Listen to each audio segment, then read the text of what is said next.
Channel के सभी दर्शकों को नमस्कार, जय श्री कृष्णा, प्रणाम। वीडियो पर बहुत ज्यादा ज्योतिष की चर्चा न करते हुए आज हम उपाय की चर्चा करेंगे और वो उपाय ऐसे जो आपको प्रैक्टिकली लाभ भी देंगे। शुरू से अंत तक पूरे वीडियो को अगर आप देखेंगे तब समझ पाएंगे और तब आप उपाय की तरफ बढ़ेंगे और कितने तरीके से आपको उपाय करना है, इस सब चीजों के बारे में संदर्भ में हम आपको लेकर चलते हैं। वीडियो में ज्योतिष के तथ्य को लेकर दशम स्थान यानी कर्म भाव, भाग्य भाव और पुरुषार्थ पराक्रम के भाव को समझेंगे। जन्म कुंडली में जो पुरुषार्थ है वो तीसरा घर है। साहस, पराक्रम, पुरुषार्थ तृतीयेश और मंगल पर निर्भर करता है। यदि जन्म कुंडली में नंबर 1 तृतीय भाव का स्वामी कहीं प्रभावित है तो ऐसे व्यक्ति का पुरुषार्थ प्रभावित हो जाता है, यानी वह व्यक्ति निकम्मा निठल्ला बनकर रह जाता है। दूसरी चीज है, जब मंगल खराब होगा तब भी जातक निठल्ला निकम्मा बनकर के रह जाता है, क्योंकि पुरुषार्थ के बदले में ही भाग्य बदलता है। अब पुरुषार्थ नहीं होगा तो भाग्य कैसे होगा? तो इस वीडियो में पुरुषार्थ को लेकर के भी हमें चर्चा करना है, यानी भाग्य को बदलने के लिए। दूसरी बात है भाग्य भाव। जो आदमी भाग्य लिखा करके नहीं आया वो पुरुषार्थ भी कर ले तो उससे कुछ हासिल होने वाला नहीं है।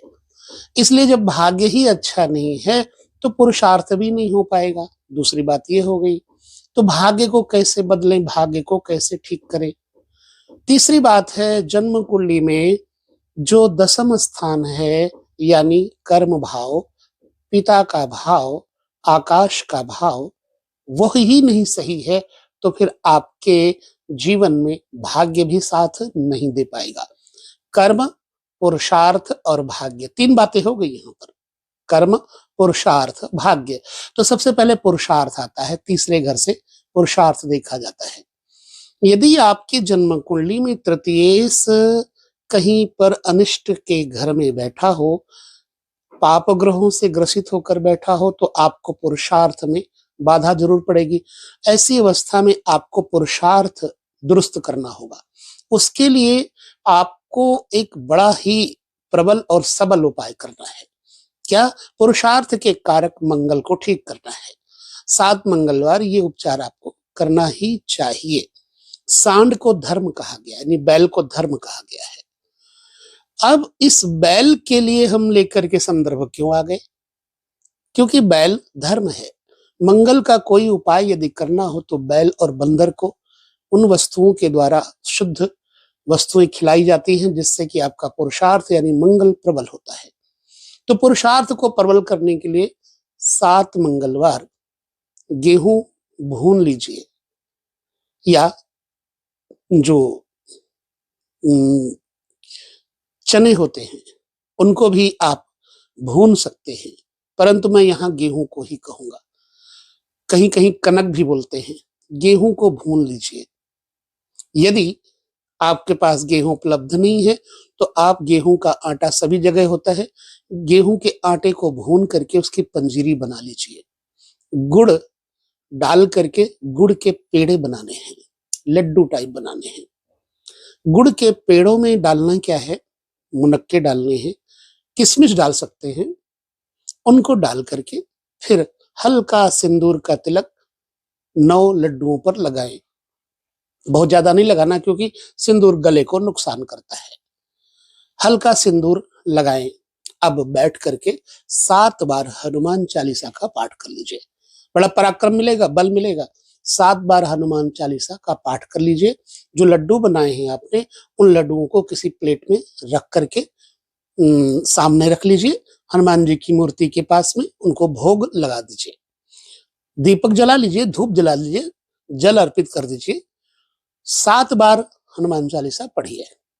मंगलवार को ये जरूर क्रिया करना है। उसके बाद उन लड्डुओं को ले जाकर के सांड को खिला दीजिए। बाकी इतने लड्डू बना लो कि आप अपने घर में बच्चों को, परिवार को, पड़ोसियों को बांट सको, वो अलग बना लो। ठीक है? ये जब आप करोगे तो आप 7 मंगलवार करके तो देखो। अगर आपको पुरुषार्थ में वृद्धि नहीं मिलेगी तो कहना, साहस बढ़ जाएगा, बल बढ़ जाएगा, आपके शत्रु भी आपके साथ मित्रता का हाथ बढ़ाएंगे। अब जब आपका पुरुषार्थ प्रबल हो जाएगा तो आपका भाग्य प्रबल होने लग जाएगा। भाग्य के लिए जब ये उपाय करोगे तो आपका भाग्योदय होने लग जाएगा। अब मंगलवार के दिन ही यही क्रिया कर सकते हो। यदि मंगलवार ही आप करते हो तो ज्यादा अच्छा है, नहीं तो मंगलवार ये हनुमान चालीसा पढ़ करके 7 लड्डुओं वाला जो मैंने बताया है वो उपाय कर लीजिए। ठीक बृहस्पतिवार को दूसरा उपाय कर लीजिए। बृहस्पतिवार को किसी मंदिर में जाइए और केले का वृक्ष हो तो बड़ा अच्छा है, नहीं तो लक्ष्मी नारायण जी का मंदिर हो, सीताराम जी का मंदिर हो, राधे श्याम जी का मंदिर हो, उस मंदिर में जाकर के दीप दान करिए, दीपक जलाइए, 2 केले, 2 लड्डू वहां चढ़ाइए और किसी ब्राह्मण से अपने हाथ में कलावा बंधवा लीजिए, वहीं मंदिर के पुजारी जी से बंधवा लीजिए और उनको बदले में कुछ दक्षिणा सप्रेम भेंट दीजिए और उनके पैरों को जरूर मत्था टेके, मतलब चरण स्पर्श जरूर करें। इसके बाद उनसे आशीर्वाद लेकर के आए। ये भी क्रिया आपको 7 बृहस्पतिवार करना है। अब आपका भाग्योदय एक पुरुषार्थ से और एक दूसरा भाग्य से प्रबल होना शुरू हो जाता है। अब दशम स्थान को लेकर के हम आते हैं। दशम स्थान जो कि पिता का स्थान है, व्यापार का स्थान है, नौकरी का स्थान है। पुरुषार्थ ठीक होगा तो भाग्य ठीक होगा, भाग्य ठीक होगा तो कर्म ठीक करना होगा। कर्म को ठीक करने के लिए आकाश की जैसी ऊंचाई देने वाला पिता, उसको ठीक मंगलवार और शनिवार पिता को चरण स्पर्श करें। सुबह होते भोर होते समय करना है। पिता को चरण स्पर्श करें। एक झंडा लाल रंग का पीपल के वृक्ष पे लगवा दीजिए और पिताजी के लिए पैरों में पहनने के लिए चप्पल, जूते, मोजे कुछ भी ला करके उनको दीजिए। पिता से आशीर्वाद लीजिए और पीपल के वृक्ष के नीचे शनिवार को मीठा जल अर्पण करें। जड़ों में पीपल को मीठा जल अर्पण करें शनिवार को, और वहां से मिट्टी या जब जल चढ़ाते हैं थोड़ा गीला हो जाता है जमीन या जड़ में, तो हल्का सा हाथ लगाएं और वो माथे पे अपने तिलक लगा लें। ठीक, अब आपने जो पीपल पर चढ़ाया है झंडा, वो माथे पे लगाया है तिलक और पिताजी को चरण स्पर्श किया है। ये क्रिया आपको वैसे तो प्रतिदिन करें, बहुत अच्छा है, लेकिन शनिवार मंगलवार जरूर करें। झंडा एक ही बार चढ़ाना है। पिता को चरण स्पर्श प्रतिदिन करें। सूर्य को अर्घ्य जरूर दें। इसके बाद शनिवार के दिन थोड़ा तिल डाल करके, सरसों के तेल में तिल डालें और दीपक संध्या के समय पीपल के वृक्ष के नीचे जलाएं। अब आपकी जन्म कुंडली में जो कर्म भाव है कहीं भी बैठा हो, तीसरे भाव का स्वामी कहीं भी बैठा हो, 9वें भाव का स्वामी कहीं भी बैठा हो, आपके कर्म को, भाग्य को और पुरुषार्थ को प्रबल कर देगा। होता क्या है, जब तृतीयेश, अष्टम, छठे, 12वें बैठा हो तो व्यक्ति आलसी हो जाता है, और जब अष्टमेश तृतीय में बैठ जाए या षष्ठेश द्वादशेश तृतीय में बैठ जाए या तृतीयेश के साथ युति कर जाए, दृग युति कर जाए, तब भी आदमी आलसी और पुरुषार्थहीन हो जाता है। ये हमने ज्योतिष के विषय को लेकर के पहले भी कहा था कि मैं वीडियो की कोई बात नहीं करूंगा, मैं सिर्फ चर्चा करूंगा उपाय को।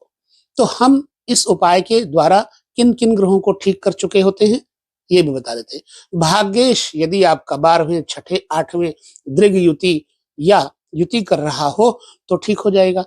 यदि कर्मेश आपका छठे, 8वें, 12वें भाव के स्वामी से दृग युति या युति कर रहा हो तब भी ठीक हो जाएगा। ये है आपके बल, पुरुषार्थ, पराक्रम, भाग्य और व्यापार तथा नौकरी को बढ़ाने के लिए विशिष्ट वीडियो। यदि आप इसको फॉलो करते हैं निश्चित मानिए कि आपके जीवन में हरियाली अवश्य आएगी। कैसा लगा वीडियो हमें यह भी जरूर बताएं कमेंट में। और अब हम इस वीडियो को यहाँ विदा देते हैं। पुनः मिलेंगे आपके साथ, चर्चा करेंगे किसी अन्य विषय पर। तब तक नमस्कार, जय श्री कृष्ण, प्रणाम।